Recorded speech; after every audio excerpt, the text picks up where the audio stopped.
All right. Good afternoon, everyone. I'm Vincent Atchity. I'm the president and CEO of Mental Health Colorado. The Equitas Project is our national initiative to disentangle mental health and criminal justice. Thank you all so much for joining our virtual conference series on disentangling mental health in rural and frontier communities. This conference hosted by the Equitas Project and our partners at Law Enforcement Action. Sorry, I'm having a little trouble clearing my throat. Sorry, our partners, Law Enforcement Assisted Diversion, is focused.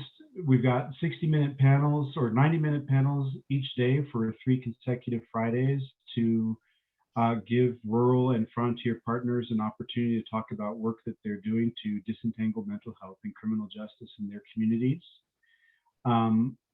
Last week, we heard from a whole array of collaborating partners in Colorado's San Luis Valley. And today we're going to hear from partners in Idaho and South Dakota. Next week, we'll be hearing from partners in Maryland and then judicial partner. What we've been hearing as we've convened folks from all over the country to discuss disentangling mental health and criminal justice is that there are many known ways of doing what we hope that more communities will do in terms of redirecting people with mental health conditions away from unnecessary incarceration and deeper involvement in the justice system and toward the housing supports, care, and services that help them integrate more successfully into the community. We hear that these known practices are just not operating universally or to scale.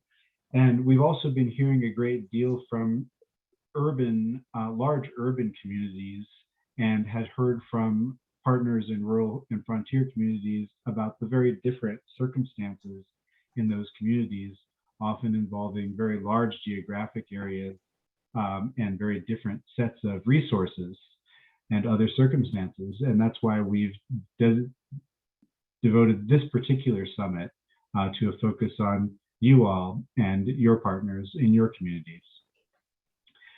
Before going much further, I just want to thank the folks at LEAD for helping us line up great panelists for this event. I want to acknowledge the hard work of Emma Troten here at Mental Health Colorado and my colleague also Adam Goss. And finally want to thank the David and Laura Mirage Foundation for their support of our efforts to disentangle mental health and criminal justice.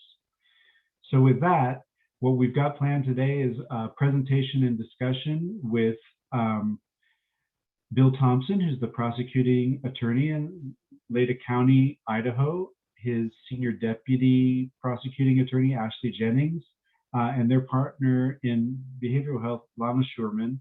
And also today we'll be hearing from Mark Vargo and colleagues in South Dakota, and I'll introduce them after we've had the presentation and conversation with the folks from Idaho. So Bill, I'll hand it over to you and your colleagues, and I will go off screen, but be here listening along with you. Thank you, Vincent, and good afternoon, everybody. Welcome from the great Pacific Northwest. We are in north central Idaho, which is actually Pacific time, as opposed to southern Idaho, which is a different world from us, and they are on mountain time. Start out with some quick introductions. My name is Bill Thompson. I've been the Latah County prosecuting attorney for 30 years. I've been practicing law here in Moscow, Idaho, which is the county seat of Latah County, home of the University of Idaho.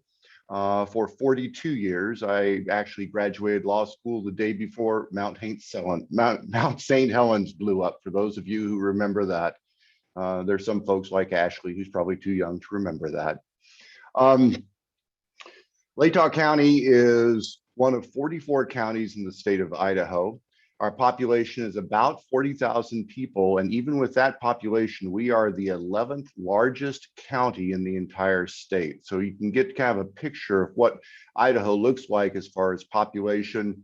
We, I guess, are a rural area, even though we consider ourselves to be living in a small city. Moscow is the county seat, as I said, the home to the University of Idaho. I'd next like to introduce Ashley Jennings. Ashley is my senior deputy. And Ashley, why don't you just introduce yourself, say a little bit about yourself. We'll go to Lana, and then I'll start giving some history on some of our mental health challenges and attempted solutions. Hi, everyone. I am Ashley Jennings. I'm the Senior Deputy Prosecutor under Bill. I've been with the Prosecutor's Office for about 8 years, was a public defender before that for 3 to 4 years.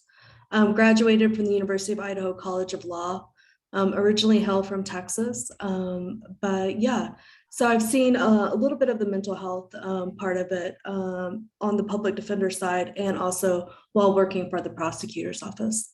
And I'll turn it over to Lana.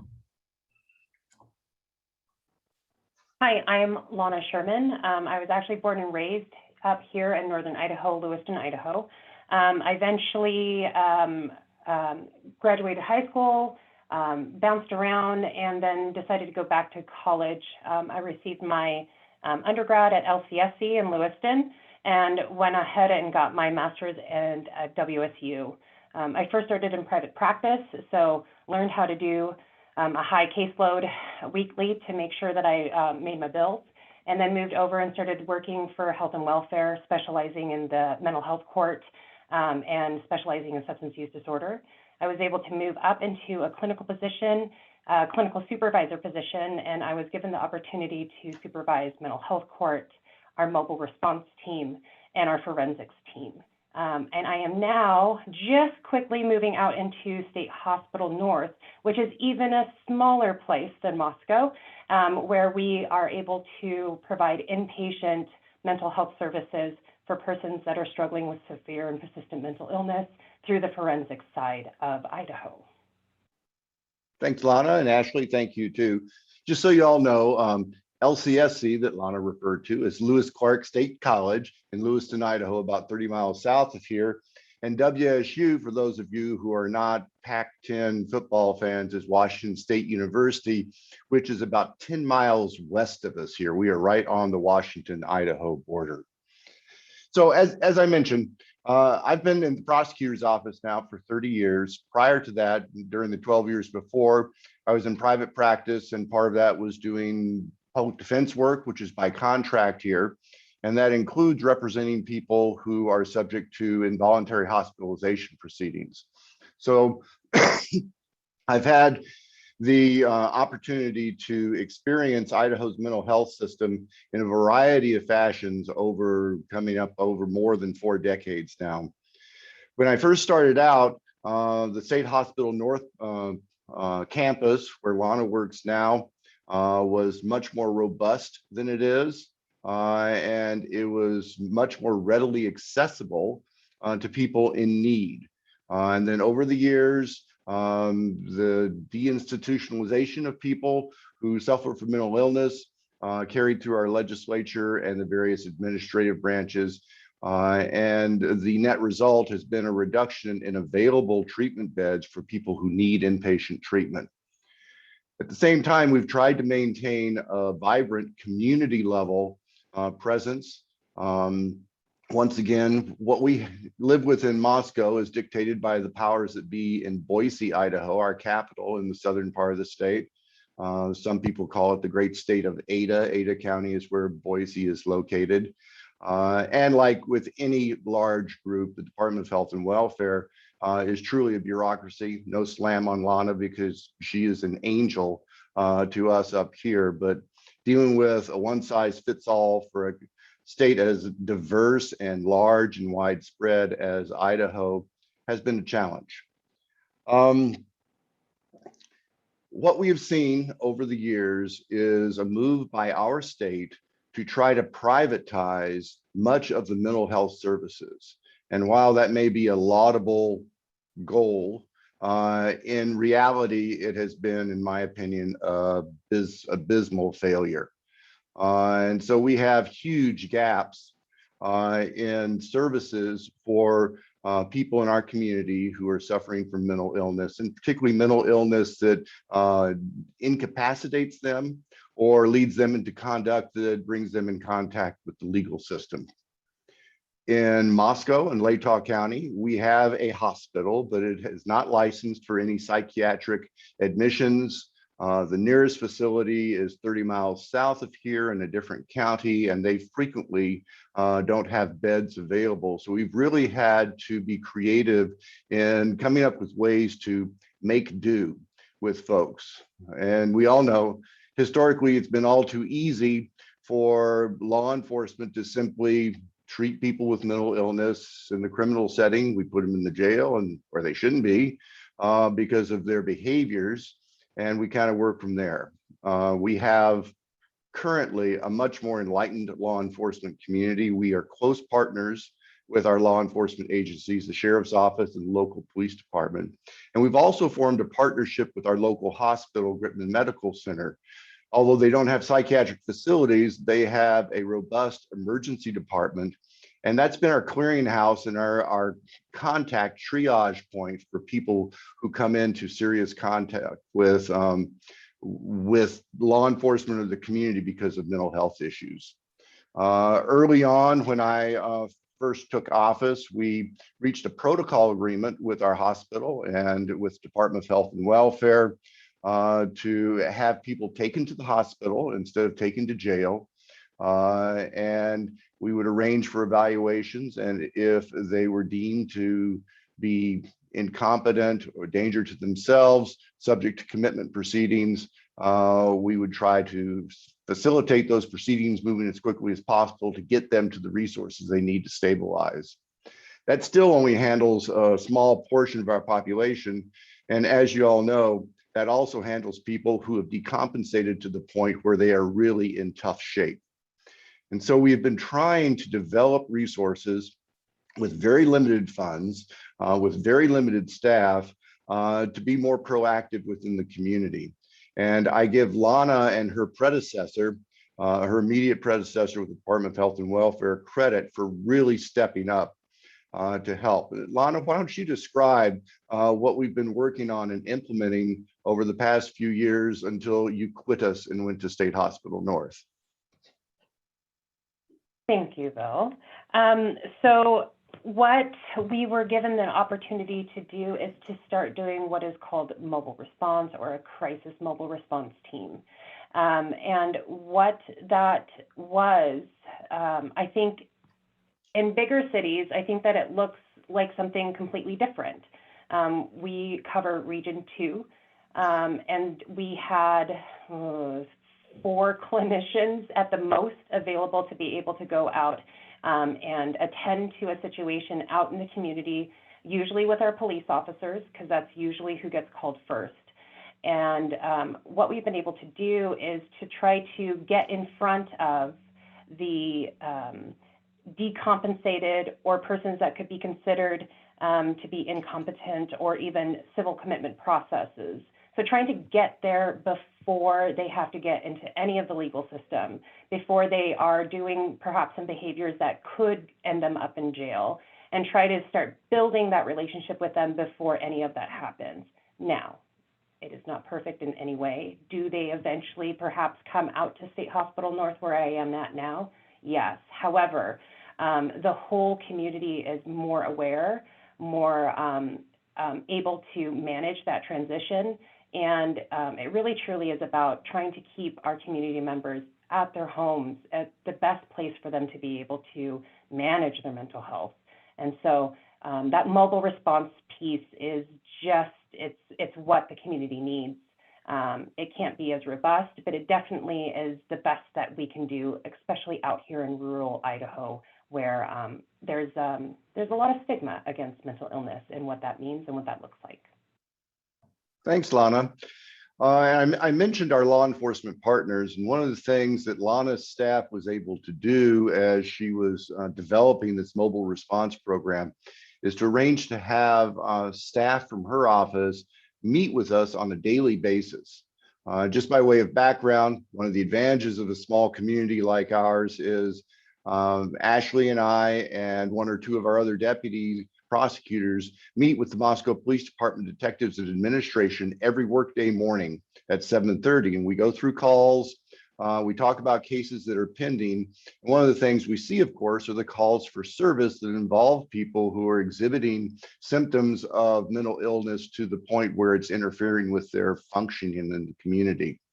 One of the great things that we were able to do with the program that Lana was talking about is one of her staff members would come to those briefings and walk away sometimes with a half dozen call sheets of people who are moving into crisis status within our community. Ashley, maybe you can share a little bit more about how those briefings work. Yeah, so we meet every morning at 7:30. We go through all the calls from the day before. And we were having a member from Health and Welfare be there. At that time, it was someone named Doug. And it actually got to the point to where this was so effective. Lana had two staff members named Doug, who were primarily doing the responses. And we frequently see people now calling in to the Moscow Police Department and just asking for Team Doug. So that's how effective it's been, is that people immediately, when they see that they're in crisis, they call law enforcement, ask for Team Doug, and then they get transferred over to Lana's team. So that's been really effective.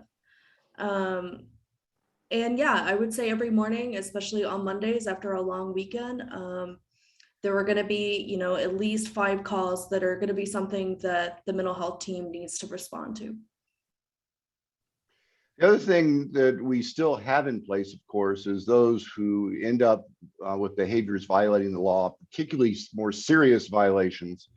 And so we've developed some programs there as well. Latah County has a functioning mental health court that is intended to divert people whose criminal behaviors that bring them in touch with the criminal system are the product of mental illness, oftentimes mental illness and substance abuse. It's an intensive supervision treatment program that our district court runs. And although we have a limited number of beds, perhaps 10 to 12 at a time, or places, 10 to 12 at a time, it does give us a good resource. The other component that we have in Idaho is for persons who are charged with criminal conduct because of their mental condition. They are not competent to proceed, and they can't understand the proceedings, effectively work with their attorneys. And in those situations, the court will order them committed to the Department of Health and Welfare for assessment and treatment to see if they can be restored to competency so that the court proceedings can continue. Lana, could you talk a little bit about how both of those tracks work, the mental health court and also quickly on the competency proceedings? Yeah, I do feel and think that a little bit of the way we expanded into mobile response was because of my background in mental health court. Mental health court is the huge team that gets together and really tries to support a person that is struggling with some sort of mental health issue. There's in Idaho, we go off the state law, and it's usually needing to be at least a severe and persistent mental illness. So major depressive disorder, recurrent delusional disorder, some of the ones that are much more harder to deal with. And usually they also have some sort of substance use on board also. But what the mental health court is doing, it's bringing our prosecuting attorneys to the table, our defense attorneys to the table, all of the members, the program managers, and we come all to the table trying to figure out the best way to help that person.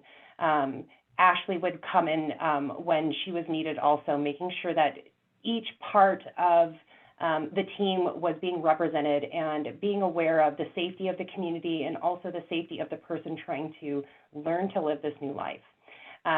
So the mental health court is something that I think helped build a way to be able to move forward in other places. And if you look now at our 212s or persons that have had some legal issues and they are found to be incompetent, that has also, our numbers have definitely risen. And I think that, again, is because we are starting to come to the table more and really speaking with our judges from health and welfare. And we've been trying to do some outpatient situations and where we try to restore them within the community. Sometimes it doesn't work. We come back to the drawing table. But one of the things that we've done now, too, is we have a monthly reoccurring Latah County court meeting where the judges get to come, the prosecuting attorneys get to come, and the defense attorneys get to come. And a representative of health and welfare is there also. And that is specific for some of the harder legal cases, civil commitments, and mostly 212s. And so that we can really work that correctly and get them to the place that they need to be as quick as possible and allow the judge to make the best decision that they can, because it's the judge that's really the one that has that power to direct the services and the way that needs to happen. So I think those are the ones that you were asking me to cover. Yeah. Mm-hmm. Thanks, Lana. So that brings us to the current day. I see that our time is disappearing, which of course, two lawyers and a psychologist talking, you're going to disappear time really fast. As Lana mentioned, she has taken a new position. She's now working at State Hospital North, which means we no longer have her. Bless her heart, there's another term for bless her heart, but we'll just use bless her heart for now. She also stole two of our local clinicians. So we currently have a stalled community mobile response program that we're trying to figure out a way to regenerate, given the limited resources that the Department of Health and Welfare have and their challenges with trying to fill positions for community workers. So we're going to try to see if we can come up with a way to at least improve our referrals, find a contact person that Lana's going to locate for us. Just this morning, Ashley and I were at briefing, and there were at least a half dozen calls on, I believe, 3 different individuals over the weekend who are obviously moving in some serious mental health crisis mode. That normally we would have one of the Dougs be able to work with our law enforcement partners and go out in the community and contact these folks and see if we can help get them some resources and redirect them before their behaviors and their condition deteriorate further. We don't quite have that right now, but we're working on ideas. We certainly invite everybody else's ideas. And I see we probably have about 5 minutes or so left. So maybe this is a good time to open it up for questions or for any other comments that Ashley, you or Lana might have to share with the group. Vincent, you want to coordinate that, or how does that work? Yeah, thank you all. I'm happy to coordinate that, and failed to mention at the beginning that anybody listening who has questions, please put those in the Q&A section, and I will help moderate those. I don't see anything there yet. Thank you so much for the work that you're doing, and I'm curious, Lana, you've moved to the state hospital. One of the things that is a prominent feature of our experience here in Colorado is what we've been calling our competency backlog, where we've got many individuals in jails awaiting access to the state hospital and other facilities for the purposes of evaluation and restoration. And there's been a lawsuit against the state. We're on a federal consent decree and pay fines annually for exceeding the accepted amount of time for holding people in that way. I'm curious about whether Idaho's experiencing anything like that, or what your status is with regard to access to care for competency. So any 212s that come up, if we have civil commitments in 212, our 212s bump our civil commitments out of the way to come to any of the state hospitals. That's how it works, which when I used to be the region and my job was to try to get people to State Hospital North, which is just so weird. I would just be like, blast State Hospital North, can't you just build a bed and get my person there? And the answer is no. And it's very realistically no. There are great reasons why people can't just all pile into a clinical room and be, compensated and all this all that stuff. So we do take that very, very seriously, and we do focus quite a bit on that. There is some really, really, really great evidence-based stuff going on right now coming out of the East Coast, because we're West Coast. It takes a little longer for us to catch up.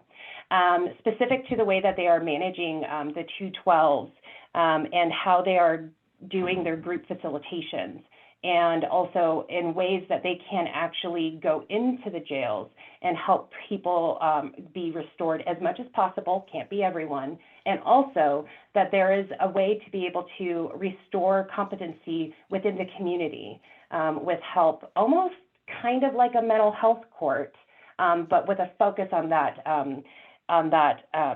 bringing them into their ability to be able to get back and get their court stuff done. I know that Florida specifically has almost completely privatized some of that work, but there are other options and localities that you could perhaps be able to help as much as possible restore that person, to be able to get them back so that they can move on in their lives.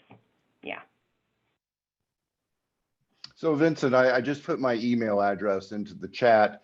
We don't have all the answers. We don't have a lot of answers, it feels like, most of the time, but we're happy to answer questions, happy to brainstorm, and we really would love to hear ideas and suggestions from other rural communities like ours on how to deal with these situations, how to provide the services and the interventions as early as we can to help keep people stable, keep them out of the criminal justice system as much as possible. So please, everybody out there who's listening, please take note and share what you can.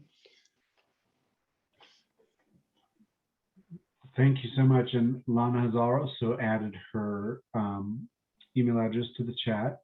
And we have a question in the Q&A.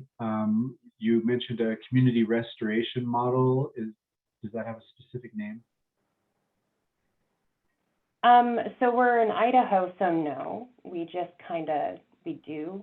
And then we go back and find that there probably is a model. The ones that we've been building the community restoration off of, I believe the model is from Florida. The reason I say Florida is because it's the one that's popping into my head.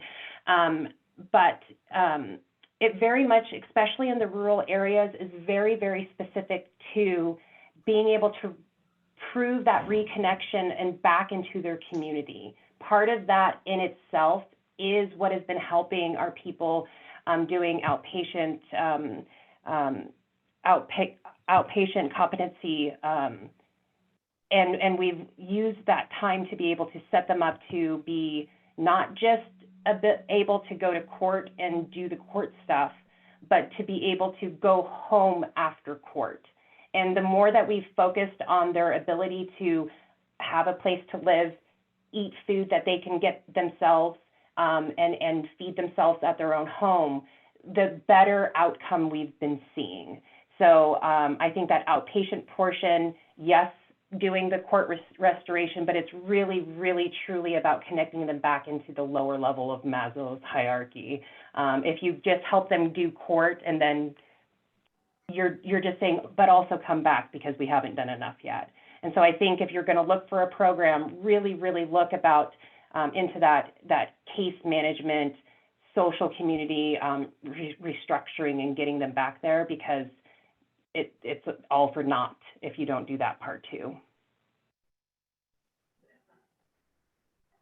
And do you find in your system, as is often the case in ours, that folks awaiting access for restoration are not necessarily facing really grave charges, but are actually facing the kinds of charges that if somebody's competency were not called into question, they'd be through their judicial process and in and out pretty quickly, but get hung up in there due to the competency issue?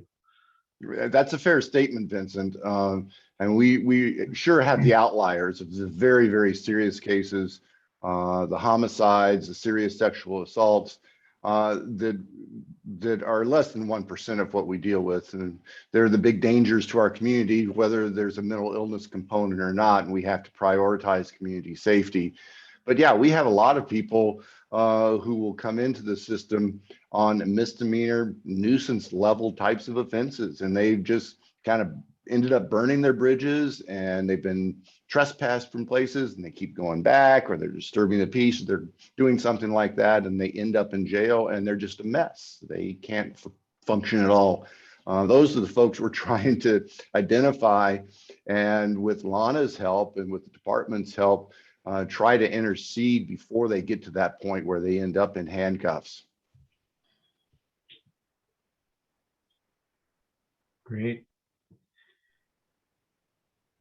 Well, thank you so much. I don't see any more questions in the Q&A, and I can introduce our other panelist for today, who may have questions of his own before he gets going. But I want to thank you all so much for sharing your work with us and making yourselves accessible to anyone who would like to follow up with additional questions or suggestions.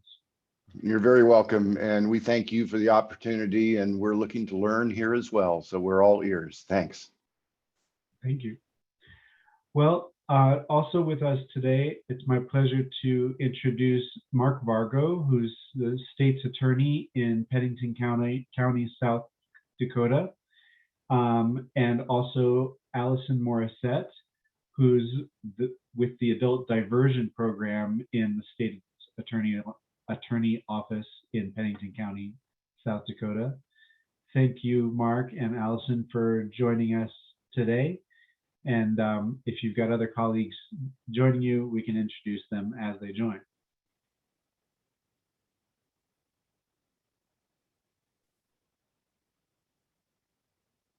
And Mark, we can't hear you.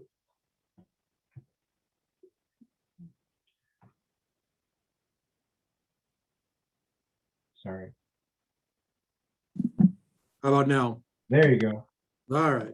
All right. Thank you so much. Microphone issue. So I want Allison to introduce, I believe that she's got a couple of our most important partners upstairs from me, which is important because I always look up at Chris and Tara. They have been amazing partners in a lot of the work that we are doing to try to keep people who don't belong permanently in the criminal justice system out of the criminal justice system. So Allison, I'll turn it over to you.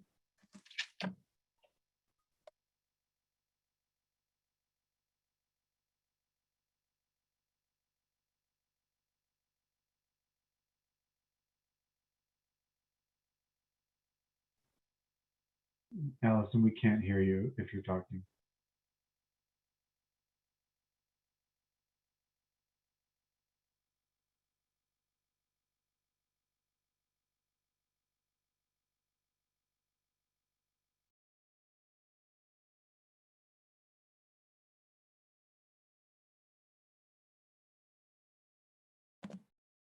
Well, Vince, just so we don't waste people's time too much, hopefully our technical issues upstairs will take care of themselves.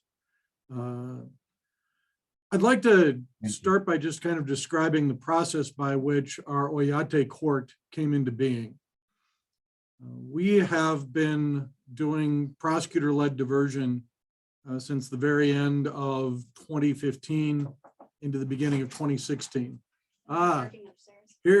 Here come our gang into my office. So we are a little less than perfectly technologically savvy here. So please sit down, and we're just going to hand the laptop around, and we'll hopefully make this work. So That's great. Thank you. the Oyate Court is an element of our diversion programming. And what it is instead of diversion workers deciding what the contract is for a young offender, we actually hand it off to a council of elders. And the one thing that I want to say about it before I really turn it over to the people that have been so integral in this process is that this grew out of work that we did with Wambliska, which is a youth outreach program centered around, well, basketball, powwows, and Native culture generally. It is very much on the model of culture being our healer. And we have worked with John Oldhorse and Chris White Eagle, who you're about to meet, for years at this point. We've helped support their mission, and we've sent them kids on diversion, where literally the requirements were that they go attend a powwow. And on the theory that that was something that was going to take them out of the system and put them in a much better place.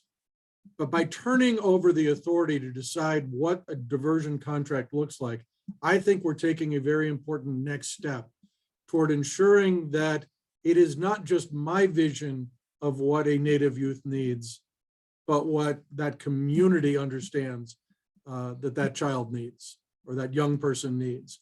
And so with that, I'm going to turn it over to John Oldhorse and Chris White Eagle, and hopefully this will all at least look more or less right. So, Allie, can you? Get it? I think the microphone's fairly good. So, gentlemen. Okay, my name is Chris White Eagle. I'm the director of Wamblista Kolakiche. I took it over. Do I just do the basic? Yeah. I took over Wamblista Kolakiche 4 years ago after the passing of my father. At that same time, I became a part of the juvenile diversion program. And like Mark said, he started bringing kids or sending kids to our drum and dance. Our drum and dance consisted of us trying to bring our culture back to our youth. Coming from Rapid City and being a part of the urban setting and not being able to have our culture, and we'd have to go home. We'd have to go back to the reservations to see any of that. So trying to have our inner city youth, get a piece of that culture. We found like tongue-tied. All right. My bad. A little nervous. My dad started it 15 years ago, and after he passed, we took it over and moved on to us getting our own building and actually running programs and trying to bring our spirituality back through sweat, through ceremony. We got our own powwow grounds, and we got a 12-room facility where we do traditional Tuesdays and just bringing some of our culture back to our youth. Oyate Court, we had it all started with the conversation. Mark already had a vision by the time we had this conversation. We had a conversation, we started a gun buyback program up at Woyaton. So all the deaths and all the funerals that we was doing, we're tired of doing them. So we was trying to be proactive and trying to get some of the guns off the streets. And so I reached out to Mark, and I started a gun buyback program. And the first gun that I brought to Mark, and we had this conversation on the people that are in our community that are harming and are doing bad seem to be getting away with it, and the ones that ain't, they get locked up. So we just had this long conversation about people in the community should have more of a say in who's in their community,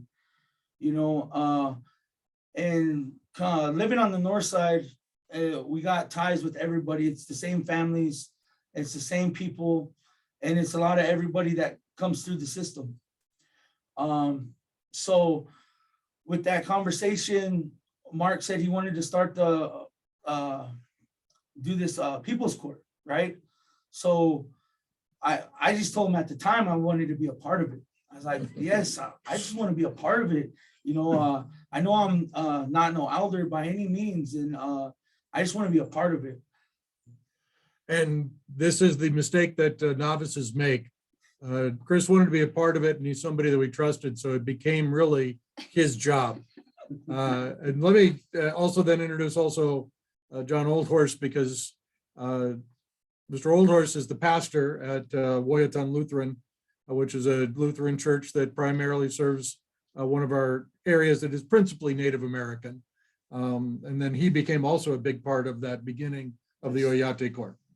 Well, my relatives, Tante Washte Napechuzape, I greet you all with the warmest of handshakes from my heart.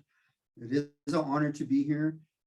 Wambly Sky and Woyaton have had a unique relationship with the people of Rapid City and with the court, with Mr. Vargo and his office.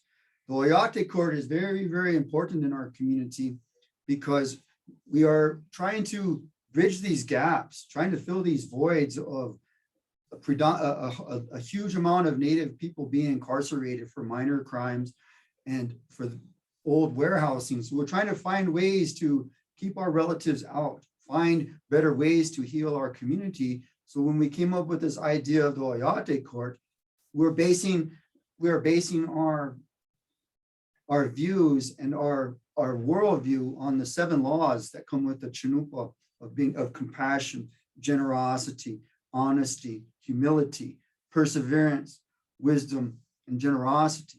And what's a Chinupa, Pastor John? The Chinupa is our sacred pipe that the Creator gave to the Lakota people. With that, we're supposed to be honest and sincere. We're not supposed to be bringing punishments and bringing other heavy weights to our people, but finding out what exactly is going on with the people that come to the Oyate Court and why are they repeat offenders?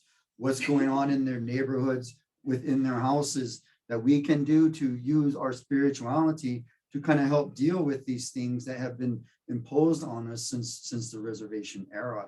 So we try to use our gifts of the past, of what the ancestors taught us, but also using these gifts of education and looking forward to how can we suit these unique needs to our community here in Rapid City, which has a very large Native population, but yet also in that population, they make up a majority of the prison population when we're not that big of a population within the state. So this is why we do what we do in partnership with the state's attorney's office to alleviate some of their problems, but also because as natives, we know what's going on with our community. There are certain things that we can do that the dominant society can't because of how the optics looks. So we have the ability to really get to the root of the problem, to be more personable and ask those kind of questions, to find that humility and that sincerity in helping them to make that accountability for the actions that they made, which they might not be able to do within the dominant society's court.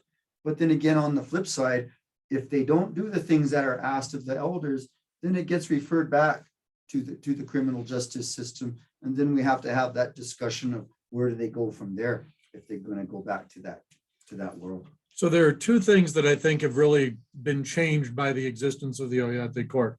One is that even more so than the diversion workers, and these are people who work on this every day, but even more so than them, our Oyate Court knows about the resources of the community and the abilities of the community, but they also know where these young people are coming from to a much greater degree, and they are a credible voice, as Pastor John just said.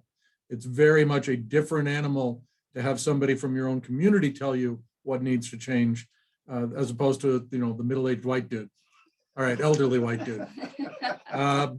So Chris and John, can you give us a little bit of maybe an example of some of the things that have been really remarkable in terms of how this process has been received by the participants and the community at large?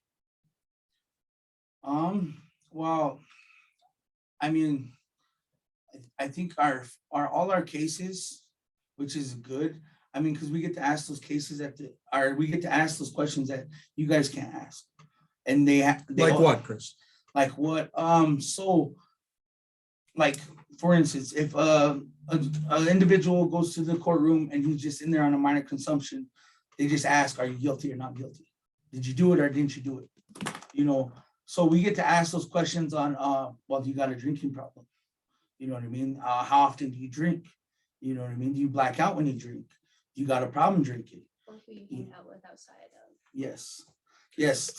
So trying to get to the root of the problem and trying to get some healing with it, So if they open up and yes, I drink all the time, yes, I have a problem with drinking. And then we get them the resources that they need to help them with that drinking. You know, if there's, you know, and especially like with school, we do a lot of truancy. So a lot of kids with the COVID, they fell behind in school. So online schooling, they all fell behind, and then they go back to school, and then now they're all behind and they don't understand anything that they're being taught, you know, because they passed them. They just said, hey, we're passing everybody. You're going to go to 10th grade, even though you're still 9th grade level. And they got 10th grade work and they're so far behind. So they're skipping school just because they don't know what they're being taught. So then we give them the resources to help them catch up. We got mentors that come in and help them with tutoring, help them catch up all their work, and then also have them come up and be a part of stuff, because with the COVID, with everything that happened with COVID, everything, it kind of gave everybody like a complex, you know, kind of they don't want to be involved with society, you know, so yeah. And on top of that, our diversion program is realizing that with our Oyate Court, it ties the families together, because sometimes the offenders are the parents as well that are involved in the system, along with the child, because of the truancy. So it's able to tie them together and give the family, you know, resources as an entire family that they can do together. So they all can go up to the Woodcon Church, and all of the requirements that they can do as a family. So, which is obviously very appropriate to the Native culture and the concept of an extended family, or it takes a village to, yeah. And one of the important things as well, especially when we talk to the elders and people that have come to the court, is that they feel more comfortable being in an environment that there's people that look like them, that they're not sitting in front of strange non-native people. We all know when we get in the courtroom, we get scared. We have this inherent fear as Native people that we're going to get the worst of the punishments. So they're not as open to be as sincere as they are with us. They're still holding on to, I got to say whatever needs to be said so I won't go to jail, so I won't lose my children. But we get to that point with the people that come to the Oyate Court, where they're able to be uninhibited and they can be honest with the things that are going on, because we are part of their neighborhood. We are people that they see in the streets every day, and we're not considered a threat as part of the you know, as Mr. Vargo said, we're not middle-aged white people bringing a system down on people that has brought some unwarranted pain to the community. So it brings a sense to the people that they're a little bit safer when they're around their own kind, and they feel more candid about opening up to what's really going on with those personal feelings that's going on in their hearts and in their homes. And to piggyback off of what Pastor Jonathan just said, is the accountability aspect of seeing them in the community, and being held more accountable in the community, because Pastor John and Chris see them in the community more often. And if they're hanging around with, you know, peers that aren't as good as, you know, who they should be hanging around with, it gives them more accountability outside of just the legal system. There are a lot of things that can be done, I think, at Oyate Court that can never be done in one of our courts. Yes. But one of the most important ones to me is that recognition that if in fact somebody's not being honest with themselves and doesn't want to tell you, these people are so much better in tune with the community. They are the credible voices and the voices of experience who can say, yeah, that's not how that works. You may be able to BS Mr. Vargo, but you can't BS me. Yes. Exactly. Yes. So I guess I'd like to open it up for questions. I'm sorry that you don't get to see Allison. She's off to the right. She is one of our newer young adult diversion folks in adult diversion, and has been really instrumental in making Oyate Court sing. But at this point, Chris and Ali, of the cases that we've sent up through Oyate Court, what percentage of those that have had enough time to finish their requirements have actually finished their requirements? Have we failed yet? I think all but one. All but one. We only sent one back. Yep. Yeah. So we're very proud in all of our diversion programming. We try to be very individualized with it. We try to make it accessible and achievable, but the percentages that are coming out of Oyate Court are truly staggering. And that, I think, speaks to the fact that if this group of elders, this group of grandmothers and grandfathers tell you what needs to be done with your life, people sit up and pay attention in a very different way, and they are accountable in a very different way. And that's been just very, very powerful. So any questions that anyone has, you've got two people that have been engaged in the work of working with at-risk communities for decades, but have really been a huge part of our process of trying to do some of that as well.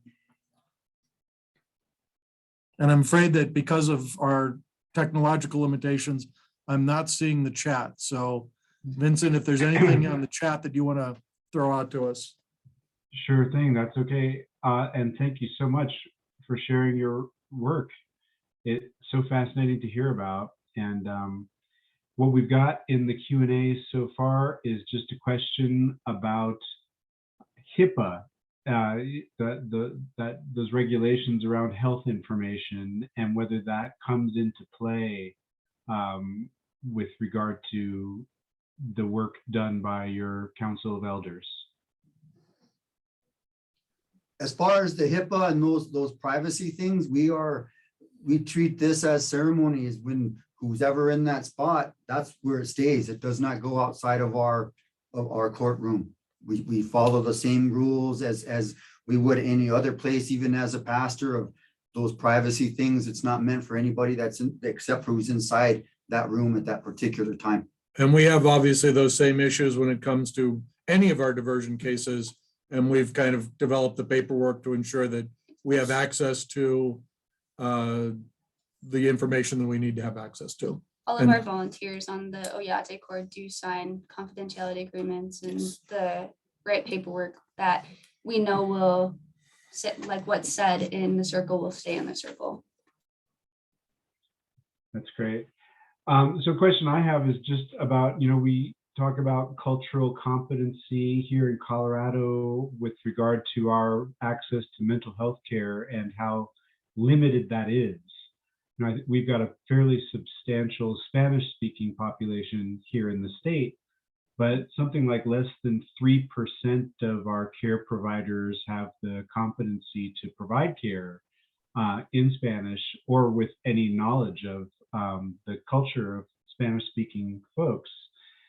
And one of the things that I think about a lot is the extent to which our framework for mental health is so, so white. And so, it's right. It's you diagnose, you prescribe, you name something. And I think that there are a whole lot of people from all backgrounds that flatly reject that kind of model for care. And I often wonder whether, with Mental Health Colorado, we're successfully communicating about mental well-being or the well-being of the whole person at all when we talk about mental health, and whether those words mental health mean anything in other cultures, and that we're just failing to communicate there at all. And so I'd be really interested in hearing your thoughts about those words mental health and what relevance they have in your community, and whether you have a better way of talking about that kind of whole person well-being. Thank you for that question. And that even here in Rapid City in South Dakota, that's still a very big issue, because as we know here in the state of South Dakota, the historical trauma, the historical abuse that has been brought upon Native American people is very, very prevalent. And it's ingrained in everybody that is alive today. Of the 3 natives that are sitting in this forum right now, each one of us still has that trauma. But we acknowledge that, and we understand that a lot of these things happen because we haven't been able to address the historical trauma, the abuses of the boarding schools, the forced adoption. But those are conversations that now that people are becoming educated and natives are being able to step into these spaces, now the larger groups of society are starting to learn the true strength of our spiritual ways, and to acknowledge that we have to heal the mind, the body, and the spirit, and that we believe in the medicines of Wichozani, which means health. We believe in a medicine of Woke, which means like spiritual health. And then we believe in a medicine of Woanglake, which means protection. All these things of trying to heal the damage that's been done by no fault of our own. It's just by being born native. And it's, there's a lot more documentation and education that really shows that as far as health goes, mental health in the native community, it takes specific people that are specifically trained to deal with native trauma because of the uniqueness of the things that have been brought upon the people when they were children. And so we have, with the Oyate Court, we have many, many resources of professionals that are native, that are part of our group of elders that specialize in healing those spiritual wounds that have been brought upon by our people when they were just children. So it's a conversation that we are having, but unfortunately right now with other parts of the country, mental health care and those medicines that help with that, it's still at a shortage. We had a conversation here some months ago that even for the larger population, mental health care is still at a very bare minimum. And people are just starting to realize how sick we are with from the COVID and just the things that we carry as stresses in life. So we have people, native spiritual leaders, native people that have degrees in the medical field that are part of our core, that we send our people to get the traditional mind, to get those traditional medicines of going in the sweat lodge, talking to an elder, maybe taking them up on the hill for a vision quest for 4 days. But our way of our prayers and our doctrine of healing everything in that body is very, very integral to what we do with the Oyate Court, and how we hope as we move along down the road that it will be included a little bit more, and that even with the white men's courts, when there are natives that fail to make the program with the Oyate Court or haven't heard of it, that those resources will still be available of getting that mental health care for them. If that answers your question, sir. One of the truly wonderful examples early on, we had a young lady that was going through the Oyate Court. She was going to go through diversion, and the diversion worker had put together kind of the cheat sheet of here's some of the background information. And I think that included a possibility of like 20 hours of community service, which is not an unusual diversion requirement. And my understanding is that the Oyate Court, one of the elders said, no, the community service only treats the symptom. We need to get you into counseling and to hook you up with an elder who can work with you, and that'll address the root problem. And so that, I think, has infected our diversion cases that don't go through Oyate Court. So that what Allison and her colleagues do on a day-to-day basis is even better informed than it would have been otherwise, because we get to watch and see what's working and get the wisdom of that group of elders for ourselves as well. So it's been very much a learning process for us, but just a really wonderful thing to watch a community kind of healing itself. And all we had to do is get out of the way. And if I may add one more thing on the importance of the spirituality, the very first thing when everybody comes into that courtroom, we all walk into the sanctuary, they sit down, and then we wipe them down with sage. We light that sage, we pray over them, we use that wing fan, and we sing a song and get their anxiety in place, get them ready to know that this is spiritual, that these things that we say, they might be difficult to hear, but we're not here to harm you. We're here to help you. And they really take on to that. I mean, there's many a time where there's tears. There's true healing and remorse of the things that they've done, because they have to endure that. They have to look at their community members as someone that resembles their grandma or their grandpa, and see that hurt feeling of an elder that's having to have this conversation with somebody that might have harmed somebody in our communities. So it really helps them to heal their own spirit and to walk out of there feeling a little bit better than what they did when they walked in. And to add to that a little bit is growing up on the reservation, and then joining the military and then coming to Rapid, it was a whole different world. So like how I would learn, or the things that I was used to on the reservation and growing up down in such a rural area, versus coming to Rapid was a whole different lifestyle. So a Native American person would get more from going through the Oyate Court versus going through a non-Native class, like a youth and family services class, or it would speak more to them going through the Oyate Court and being able to connect with somebody, or even linking them with a grandmother or a relative, because most of the time in our culture, we're raised by our grandparents. So somebody could lose their grandmother, grandpa, and just be lacking that elder in their life. And we could partner them with a mentor, and just having that elderly grandma in their life will cause them to get back on track and to ground them again. So.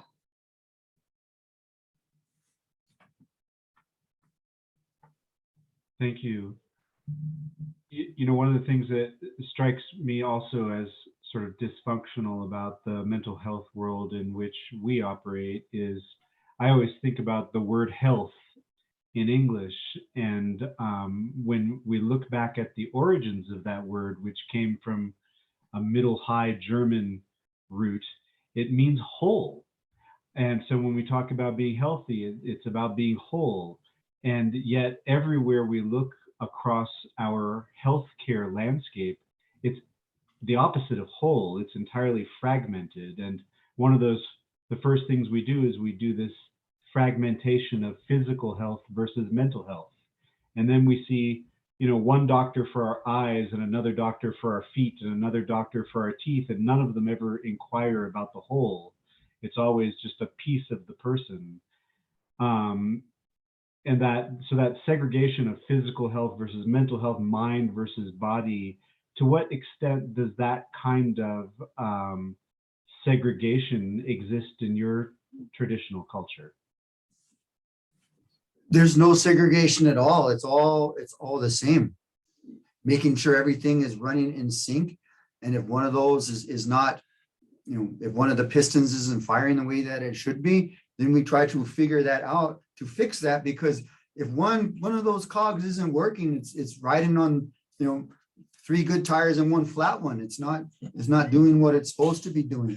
But that's the beauty of when we look at things from the native mindset of Wichoni. Wichoni means life. That's everything. It's spiritual life. It's community life. It's what's going on in our hearts. And as Ms. Morissette said, you know, our way of life, that traditional way of life, we don't really see it up here in the cities. So we have to kind of adapt ourselves to the dominant society thought. So a lot of the people that are in transition, transient people that come from the reservations to Rapid, when they do get caught up in the system, to have something that they're very familiar with of how we address each other, how we talk to each other as relatives, kind of in that calming voice and not from the point of the white man, because all of us, the white man is the person of authority. For whatever reason it is, even those of us that have nothing over our heads, it's still intimidating to be caught up in talking to the white man, the cop or the state's attorney. You know, we all remember those days when maybe we weren't on the best of terms. But that's our own, but that is a piece of our own trauma with that. So we all of us, even the ones that are considered healthy, we still have issues, but we do our best to make sure that everything is doctored. I mean, if someone has problems in the mental capacity, then why are we working with things that are outside that box when we should be healing that mind instead of sending them off to jail somewhere and not giving them those resources? So we're all about living as humans and living the best life possible. And that's Wichozani. That's all that health, that spiritual health that causes us to walk in that good way where we might not be able to make those bad decisions because our hearts are good. We're not feeling sad. We're not feeling left out and need to act out in an inappropriate manner. One of the most beautiful things that you can see in Rapid City these days is if you ever get to go up to one of the Wambliska powwows. I think that I've been so impressed by the preventative nature of it, because Pastor John's talking about how the healing happens through the Oyate Court. But that's really at the tail end. So much of what Wambliska does, what Woyatan does, is just aimed at that healing beforehand, before we have a victim, before we have somebody who's in crisis. And I specifically remember being at the powwow one night, and let's just say I'm the big white dude, and I usually cook for people, and that's how we got involved in Wambliska. And there's this little guy, had to be about a 4-year-old, Chris. Do you remember this kid? Little 4-year-old walks in with mom and dad, and I think mom and dad were mostly there for dinner. And they're bringing the kid though, and they try to get him out on the floor, and he's having none of it. And then one of Chris's kids comes up to him, 8, 9 years old, loans him, I don't know if it was an armband or a headband, and gets him out there. It was the night that we did the marathon, like the dance till you drop, the Iron Man. I swear to God, this little 4-year-old was dancing with the guys. It was like a dance marathon where the last one standing gets the prize money. This kid was out there with them until like the last 5 minutes. It was just amazing because he just didn't want to leave. And that had to be healing for him and a different side of his community than he necessarily gets to see. So I am a huge fan of what Wambliska and Woyatan have been doing. We were able to jump into the Oyate Court because I had such faith in these two gentlemen and in Tara, because Yes. let's be honest, she's the one who really runs things. Yes. But because we had faith in them. And I didn't need to say, okay, who are you going to appoint to this court? I just said, just make sure that they're people will do both holding people accountable and making sure that, they're helping heal. And I haven't really had to look at it since then. So it's my favorite kind of work. It's good, it works, and I don't have to do it.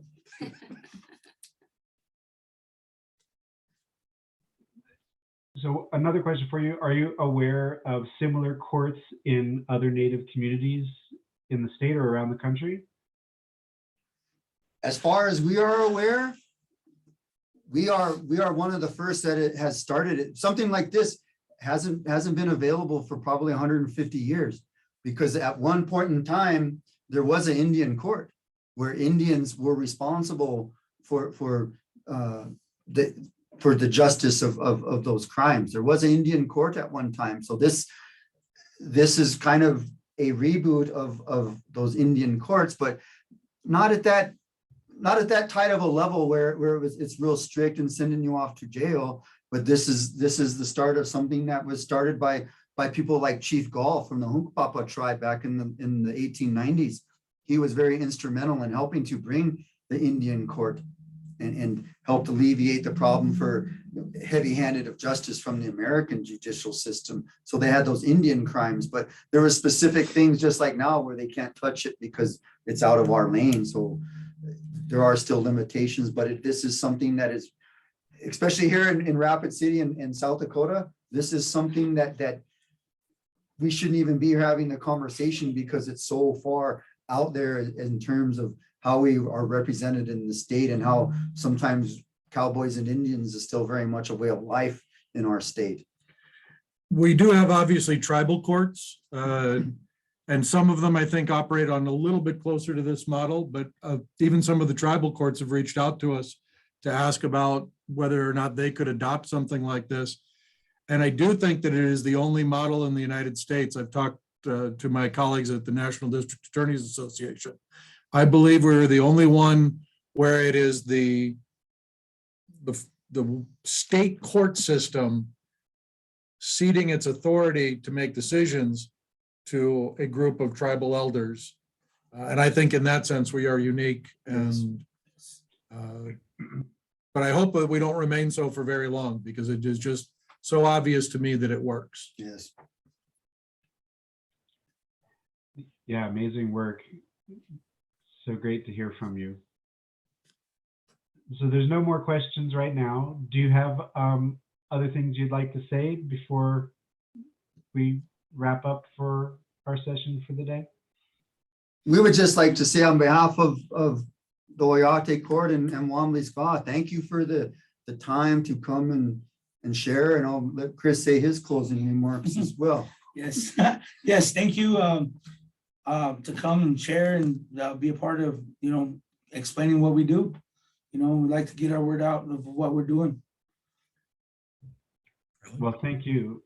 There is really nothing that, turns my day better than having these folks around. They are, every time I look around and I say, well, what could Rapid City be doing? I tend to look up and I find out that Boyatan and Wambliska are already doing it. And so that's the difficulty of recreating this, obviously, is that you have to find people that are this amazing. But I think that they exist in every community, and I think if people work at it, they would. But I really credit not just these folks, but my other diversion people who started this process, Marty Krause, who really got us involved with Wambliska.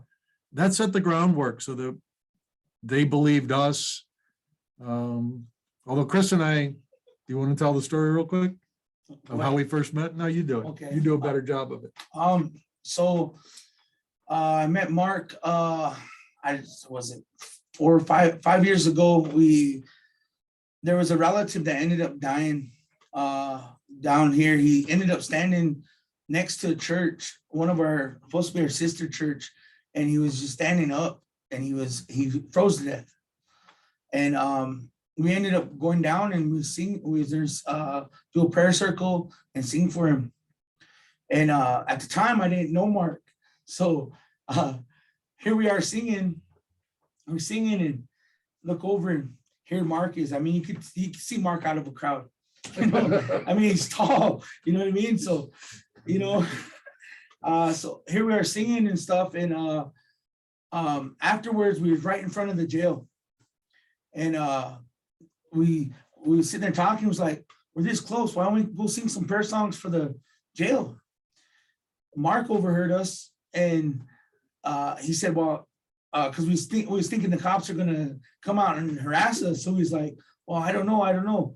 Mark caught wind of it and he's like, I'll go with you guys. Let's go. So he walked over there with us. So then we walked over there and we sang a round of songs, prayer songs for all the people that were incarcerated. And me and Mark started talking.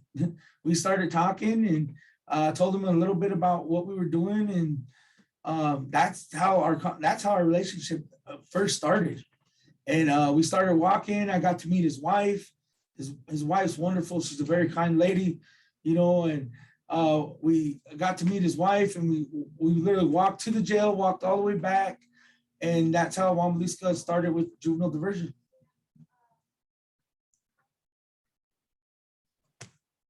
That's a great story. Thank you so much for sharing that. And thank you so much for sharing your work with us today. I hope that you'll be available for anybody who has follow-up questions.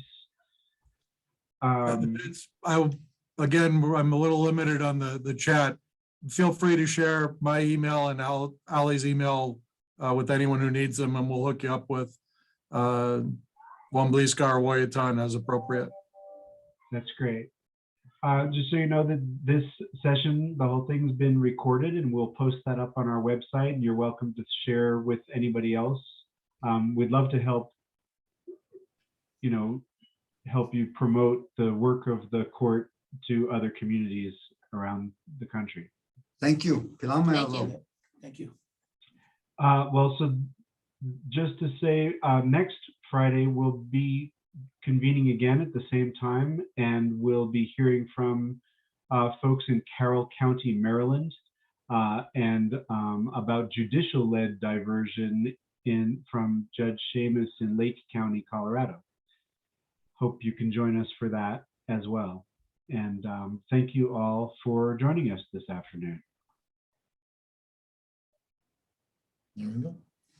Have a good holiday weekend.